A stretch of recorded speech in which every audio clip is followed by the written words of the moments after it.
बोलिए सदगुरु कबीर साहेब की जय, संत समाज की जय।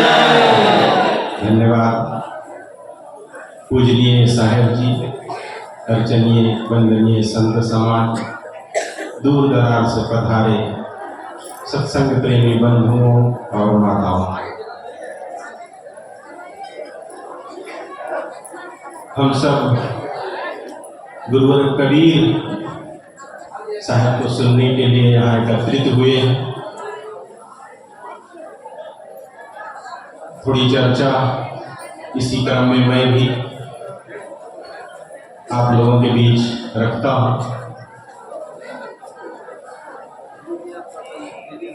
गुरुवर कबीर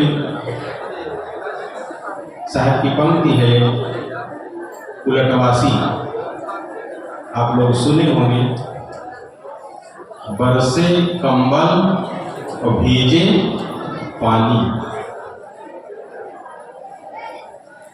इसी पर थोड़ा मनन करना है, पद तो बहुत लंबा है, इतना समय भी नहीं कि कहा जा सके।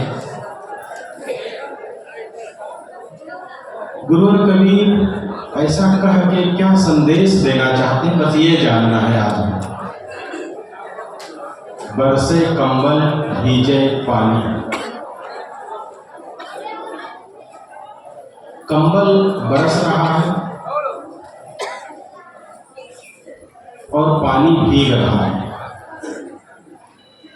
होता क्या है कि पानी बरसता है और वस्तुएं भीगती हैं, कंबल भीगता है।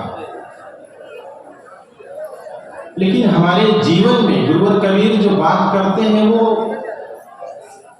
हमारे जीवन से संबंधित बात करते हैं। हमारे जीवन में लेकिन कुछ उल्टा हो रहा है। हमारे जीवन में कंबल बरस रहा है और पानी भीग रहा है। काम, क्रोध, लोभ, मोह, ये विकारों की बारिश हो रही है। इन सबको शांत होना चाहिए ना जीवन में। हमारे जीवन में काम, क्रोध, लोभ, मोह, इन सब का लेवल क्या होना चाहिए? हाई कि लो? शांत होना चाहिए। लेकिन ये कभी भीगते हैं, ये कभी शांत होते हैं? नहीं होते। इसीलिए गुरुवर कबीर साहब को कहना पड़ा कि बरसे कंबल तो भीगे पानी। इतना ही नहीं, और आगे पंक्ति तो है ही, वरौनी पानी बड़ेरी जाए, लौकी बूढ़े और सिल उतराए। लौकी पानी में तैरना चाहिए ऊपर ऊपर। पत्थर जिस पर चटनी पीसते हैं, पानी में डालो तो डूब जाता। गुरुवर कबीर उसका उदाहरण देते हैं कि वो तैर रही है। पत्थर बुद्धि के लोग मन में बैठे ललकार रहे हैं, उनका बाजार गर्म है, भीड़ खूब है। जिनके पास अक्ल नहीं, विवेक नहीं, जिसकी समाज को जरूरत नहीं, राग रंग। अभी कोई फिल्मी स्टार कहीं आ जाए तब आपको पता लगेगा कितने पत्थर तैरने लगेंगे, कितनी भीड़ हो जाती है वहां। यहाँ मेला लगता है इलाहाबाद में, रहता हूं तो अनुभव है, सब बढ़िया चलता रहता। किसी दिन कोई नेता आ जाते हैं स्नान करने के लिए, जानते होंगे आप। स्नान करने क्या आते हैं? अपनी पब्लिसिटी बढ़ाने के लिए आते होंगे या जो भी हो। अब उनके आने से इतना ज्यादा भीड़ हो जाती कि हम लोगों को यहाँ आश्रम से आने जाने में बड़ी दिक्कत हो जाती। सत्संग में जाने में सब तरफ से रोक लग जाता। क्यों?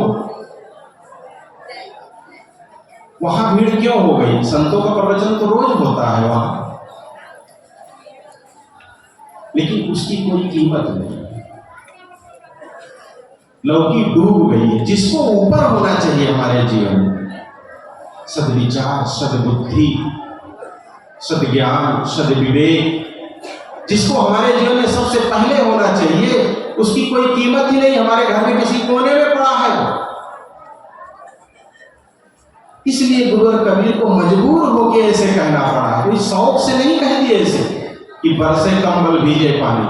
उनके अंदर कोई कुतूहल नहीं थी ऐसा कहने के लिए। उस समाज को देखे हैं कि जो होना चाहिए वो नहीं हो रहा। हर तरफ माया का बाजार गर्म है, हर तरफ चमक दमक, उसी में आदमी भूला हुआ है। जहां मन को लगाना चाहिए वहां नहीं लगा पाता, और जहां नहीं लगाना चाहिए, कल हमारे साहब जी बता रहे थे कि मोबाइल, आजकल हम मोबाइल लेते हैं जब हाथ में तो हमें ये पता नहीं होता है कि मैं क्या करूंगा इसमें। बस यूट्यूब खोले, फेसबुक खोले, जो दिखा बस देखने लगे। ये नहीं पता है कि हम अभिलाष साहब का प्रवचन खोलने जा रहे हैं, इस कबीर साहब के भजन सुनने जा रहे हैं। ऐसा विचार नहीं आता है। बंधुओं, हम सबको बदलना होगा। गुरुवर कबीर के विचारों का सुनने का मतलब कि जो उनका संदेश है उसको माने, उसको जीवन में उतारे। वो जो कह रहे हैं ऐसे फालतू नहीं कह रहे हैं।